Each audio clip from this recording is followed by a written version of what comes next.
welcome back to this channel. Thank you for tuning in. And I want to talk about the issue of wanting to get rid of something inside of us, wanting to let go of some part of us. And with this part, or with this something, I mean behaviors, belief systems, and thought structures. So as you probably know, is that our experience gets mainly shaped in childhood. And in fact, I have recently also written a blog article where I share about one coaching experience I recently had where the client even experienced a past life.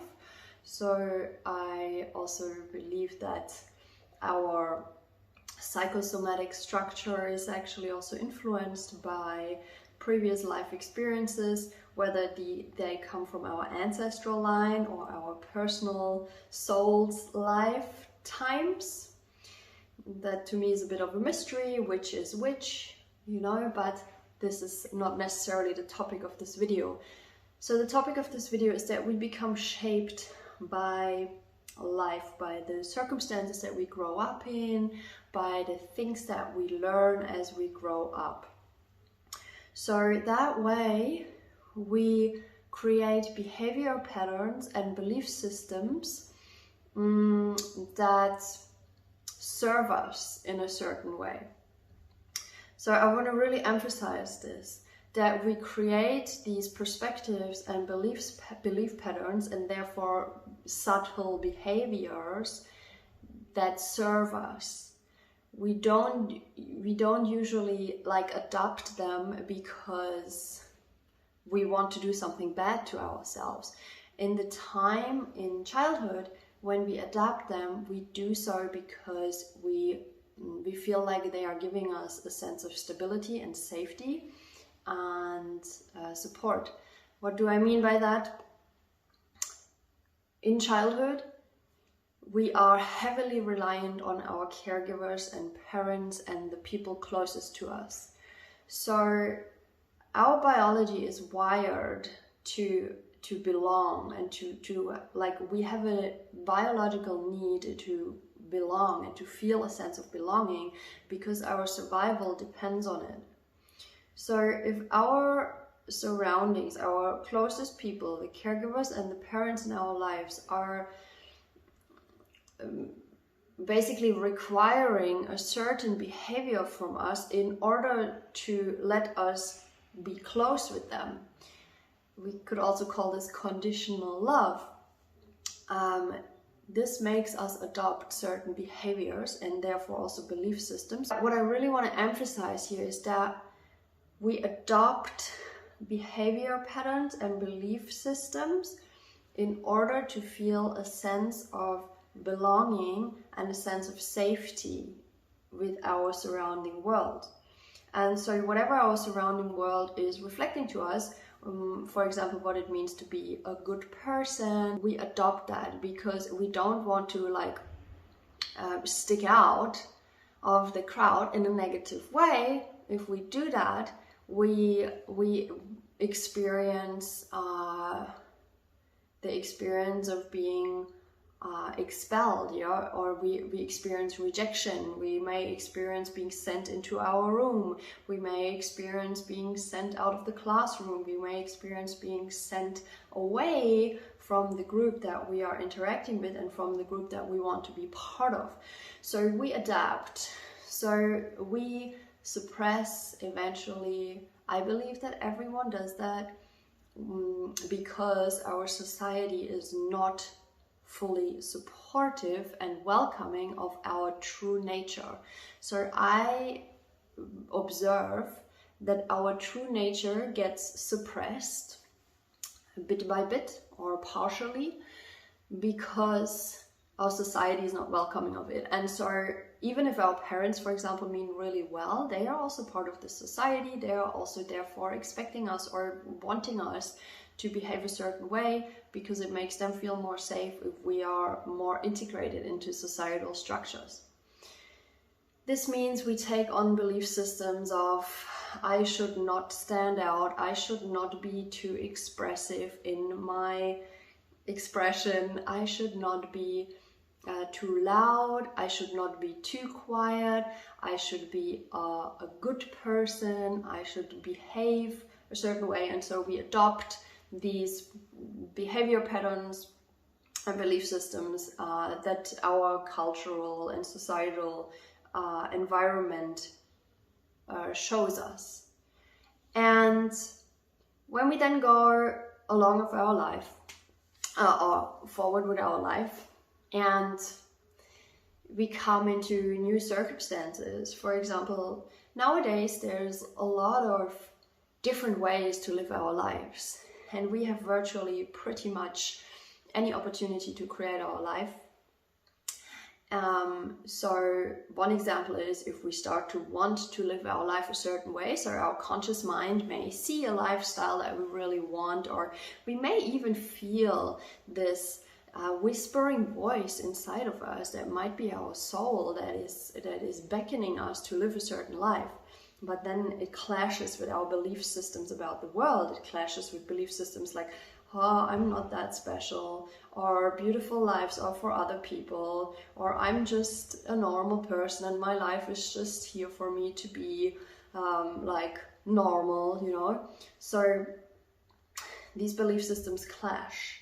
Another good example is probably for a lot of us relationships, where we experience similar relationship patterns, and eventually we kind of waking up and we're like, shit, what's going on? Why am I experiencing this similar thing over and over again?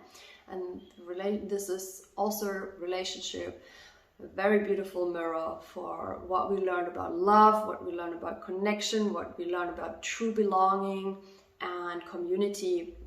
This is very, very much or relationships can here very much show us our subtle behavior patterns and our deep unconscious beliefs about love and about connection. So when we discover this, when we discover that we have belief systems that are not serving our deeper desires, a lot of us tend or can go into this behavior of wanting to get rid of these belief systems. So if you, for example, have identified which belief system is holding you back or which behavior is holding you back, you may then want to just get fucking rid of it. You just like, get rid of it. But I want to say here and emphasize again that these parts of us are inner child aspects. And they have been created in the past because they gave us some sense of stability, security, and protection.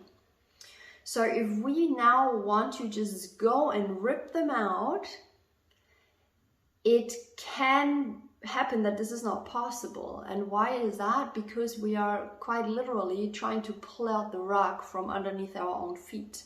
We are trying to pull out a structure that has served us in our life, that has given us, in fact, some kind of stability and security. And we have now just come to a crossroads where we are realizing that it is not serving us any longer. So we need to go, this is my experience and perspective on this topic, we should go at it with the utmost love, tenderness, and kindness, because what about these inner child aspects? The inner child aspects usually are aspects of our psyche or of our body mind that are in pain, that feel lost, lonely, that don't feel heard, seen, understood, or belonging. And so if we now patronize them, is that the right word? Like if we want to get rid of them and push them away, deny them, or well, not deny them, but if we want to get rid of them, we are just perpetuating the horrific experience that they are already having. They are already feeling pushed aside because we learned to push them aside in the past. So if we now want to continue pushing them aside, we're just perpetuating the cycle, and our body mind will just keep being loud about this. So we may experience this through pain in the body, through experiencing similar experiences in the outside world, and having this kind of maybe stuck experience. So for me, the solution and resolution really is to create this inner space of great care, of compassion, of love, kindness, of curiosity towards these inner aspects. I just used all these different words because love ultimately can sound a little bit like very grand and might not be accessible. So what are other qualities that we can bring forward? Is it curiosity? Is it a sense of spaciousness? Is it allowance? Is it openness? I think I just said curiosity. Is it a sense of or an attitude of exploration, of discovery, of, oh, I'm experiencing some distress in my system. Let me see what's behind that. Instead of like, oh, I'm experiencing this old feeling again. I don't want to have this. I want to get rid of it. This is not really loving and caring. And so my life experience has led me to the perspective and to the belief that at least I am here to truly be and experience real love, true love. And that is a journey. But this true love and compassion can only be achieved if I bring this to every single part of my being. And so for those of us on some kind of spiritual path, of wanting to have more peace in the world, this is, I believe, or I find very, very crucial, because the more we can practice this inner attitude and cultivate this inner culture of compassion and kindness and care and curiosity towards this depth that lives inside of us, if we can bring forth humbleness towards the mystery that we are, or that I am, if I can bring forth, this humbleness that I don't know all the things about myself, and I'm here to explore, and I'm here to practice welcoming it all in the utmost gratitude even comes up here, and care and love. These are the qualities that from my experience are transformative as fuck.